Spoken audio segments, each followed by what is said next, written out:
lunch 3 weeks ago. That second memory probably isn't as strong.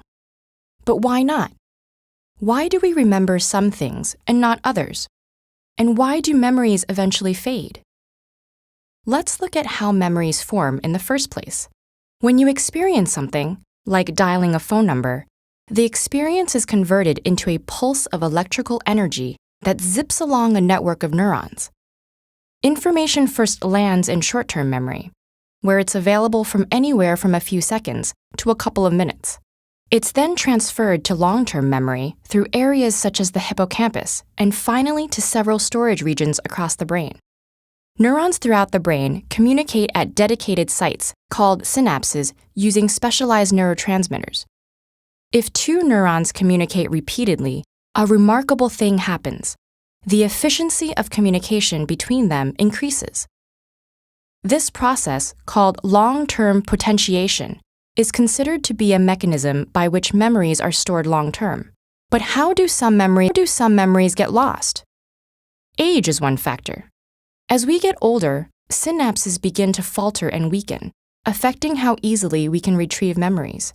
Scientists have several theories about what's behind this deterioration. From actual brain shrinkage, the hippocampus loses 5% of its neurons every decade, for a total loss of 20% by the time you're 80 years old, to the drop in the production of neurotransmitters like acetylcholine, which is vital to learning and memory. These changes seem to affect how people retrieve stored information. Age also affects our memory-making abilities.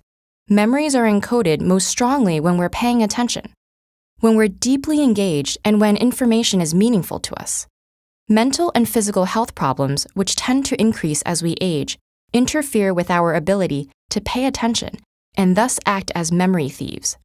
Another leading cause of memory problems is chronic stress. When we're constantly overloaded with work and personal responsibilities, our bodies are on hyper-alert.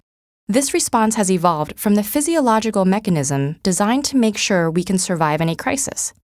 Stress chemicals help mobilize energy and increase alertness. However, with chronic stress, our bodies become flooded with these chemicals, resulting in a loss of brain cells and an inability to form new ones, which affects our ability to retain new information. Depression is another culprit. People who are depressed are 40% more likely to develop memory problems.